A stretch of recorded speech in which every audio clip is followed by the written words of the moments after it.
On June 30, 1764, in the mountains of south-central France, a 14-year-old girl named Jean Boule was watching her family's sheep in the parish of Saint-Étienne-de-Luc-d'Arès. She was doing what she had done every day of her short life, standing in an open field on a warm summer afternoon, with the village barely a kilometer behind her. She didn't return that evening. When her body was found the following morning, the local priest recorded the cause of death in the parish register with 4 words: devoured by a ferocious beast. Her throat was gone, the scalp had been removed, and every single one of the sheep were left completely untouched. The predator hadn't been hunting livestock. It had been hunting her.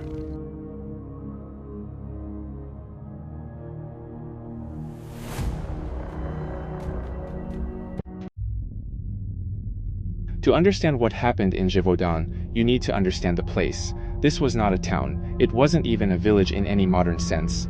The province of Gevaudan was a vast isolated plateau in south-central France, full of dense pine forest, steep ravines, and scattered hamlets, all connected by footpaths that became impassable in winter.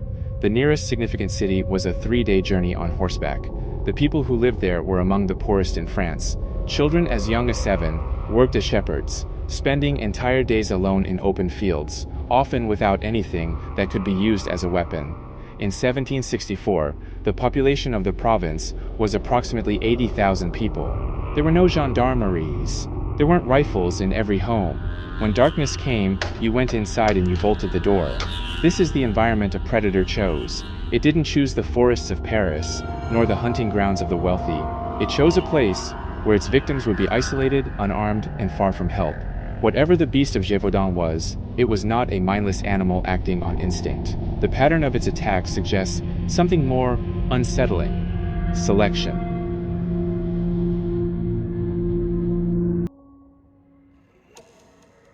The attacks began in late June 1764 and escalated with a consistency that modern forensic analysts would recognize as a behavioral signature. The methodology never changed. The beast struck during daylight hours, between mid-morning and late afternoon.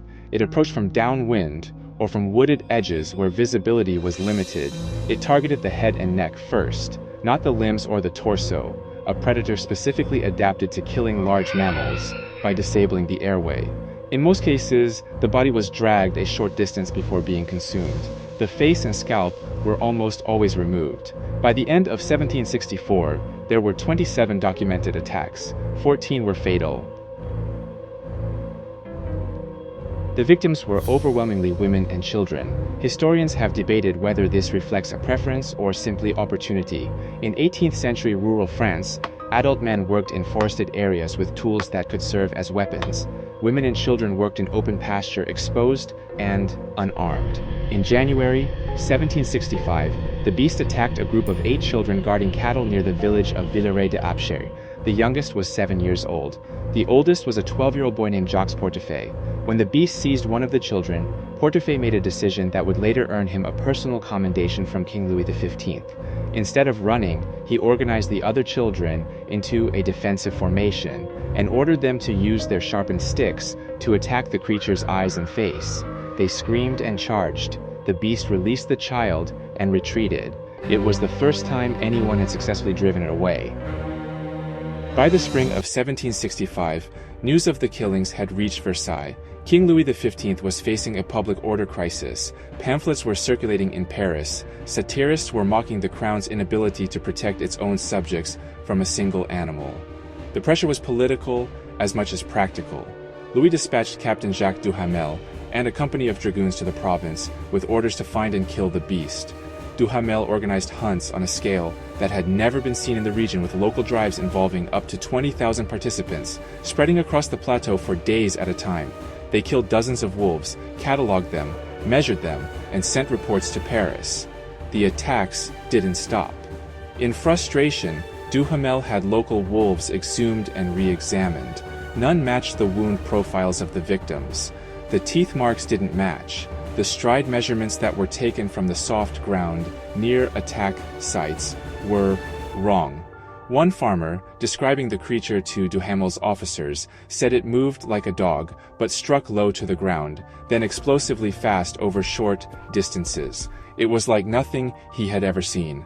The soldiers wrote this down and filed it. Nobody acted on it.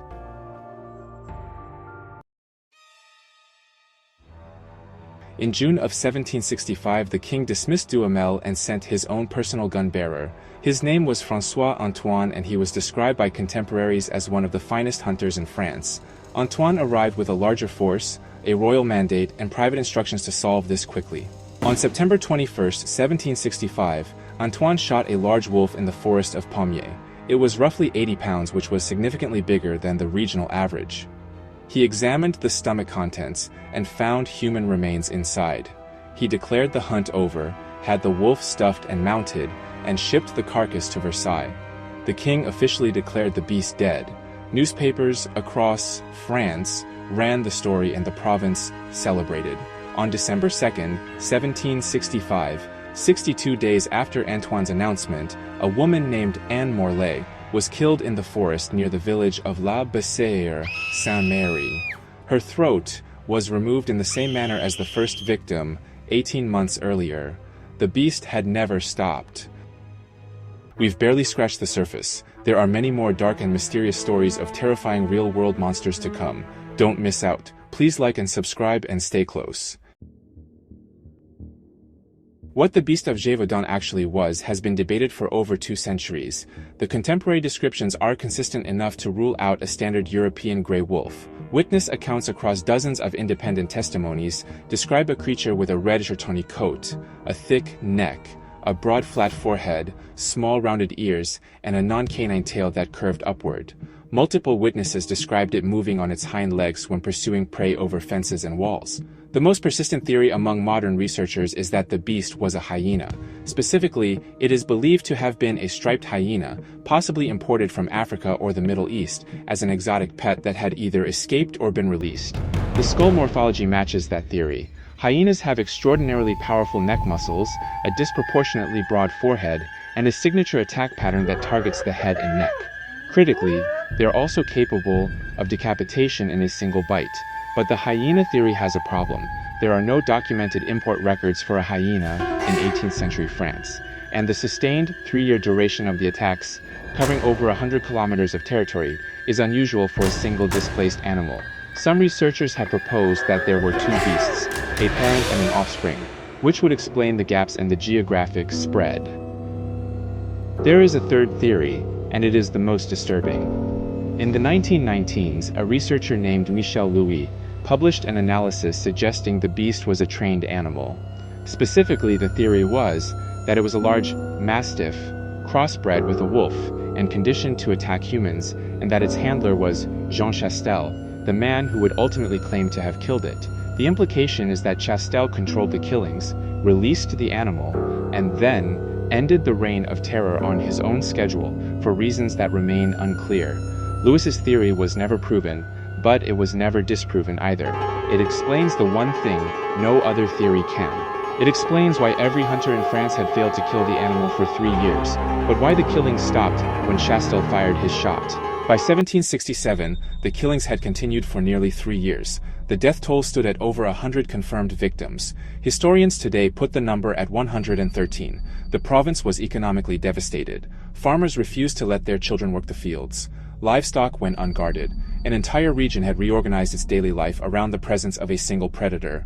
On June 19, 1767, a local nobleman named the Marquis de Apcher organized a final, large-scale hunt. Among the participating hunters was Jean Chastel, a farmer with a complicated history, having been briefly imprisoned by Antoine's party years earlier for reasons that were never officially recorded. Chastel took up a position alone in a clearing near the mountain of Saône-d'Auvers. According to the account he later gave, he was reading his prayer book when the beast appeared at the edge of the clearing. He put his book down, raised his rifle, and fired once. The animal dropped immediately. It did not charge. It did not flee. It died where it stood. The autopsy, conducted 3 days later by a surgeon named Boulanger, described an animal with anomalous bone structure and teeth that did not conform to those of a standard European wolf. The precise details of that report were never made public. The carcass was buried in an unmarked location. Within weeks, the documentation surrounding the beast the autopsy report, the wound analysis, the original reports from Duhamel's campaign, all disappeared from the provincial archives. What survived were the death certificates, 113 of them, with names, dates, and exact locations. The clinical record of a predator that operated in plain sight for 3 years and was never, to any scientific certainty, definitively identified. The Beast of Gevaudan is remembered today mostly as folklore, a story people tell around campfires, a proto-werewolf myth from Revolutionary-era France. That framing is comfortable. It takes something genuinely unexplained and wraps it in a category we can dismiss. But the documents don't lie. The death certificates don't lie. The forensic profiles of those attacks, the methodology, the targeting, the decapitation pattern are not the behavior of a frightened animal defending its territory. This was something that found a weakness in our world, an isolated population, no organized response, no systematic record-keeping, and it killed for 3 years before anyone could stop it. The monsters were never imaginary. We just got comfortable.